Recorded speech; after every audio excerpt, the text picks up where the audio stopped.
Docteur Didier Bondou, merci d'être avec nous ce soir. Question générale d'abord. La campagne de vaccination en est à sa phase 2 à Tahiti et Moorea. Les îles sous le vent sont déjà à la phase 4.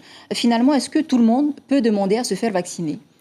Tout dépend du lieu de résidence, justement. La direction de la santé et ceux qui gèrent la répartition de la vaccination, c'est fait en fonction de la population. C'est sûr qu'on ne peut pas répartir de la même façon sur une île comme Tahiti, comme sur une île des Tuamotu. Donc, c'est que les îles éloignées, Raiatea, la grande majorité de la population peut se faire vacciner dans ces îles-là. Une question maintenant d'une internaute, Raumana. Au rythme où vont les vaccinations, combien de temps faut-il attendre pour retrouver une vie normale?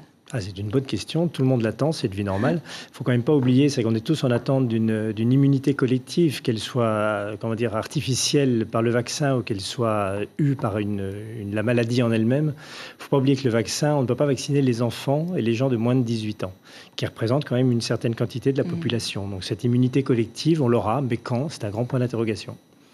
Une question de Vaïté. Pour le vaccin, dois-je venir avec des documents particuliers?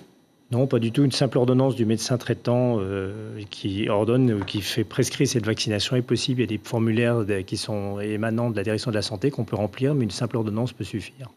Une dernière question donc de Norbert. Que pensez-vous d'un passeport vaccinal pour permettre de lever les restrictions? Alors, il y a le médecin qui peut parler, il y a aussi la personne privée. Je pense que ça Vous, répond en tant que médecin, beaucoup par de questions. En tant que médecin, c'est vrai que beaucoup de questions sont en suspens. Il y a problème éthique, il y a beaucoup de choses qui sont là derrière. C'est vrai que des pays sont en train de le mettre en place, comme la Chine d'ailleurs, c'est déjà quasiment prêt. Des compagnies aériennes le mettent en place, Air Singapour le font.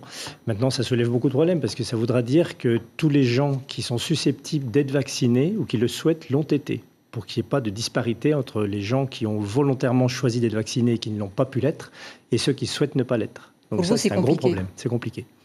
Merci beaucoup, docteur Didier Bondou, d'avoir répondu à nos questions. On vous retrouve donc mercredi prochain. Merci, bonsoir.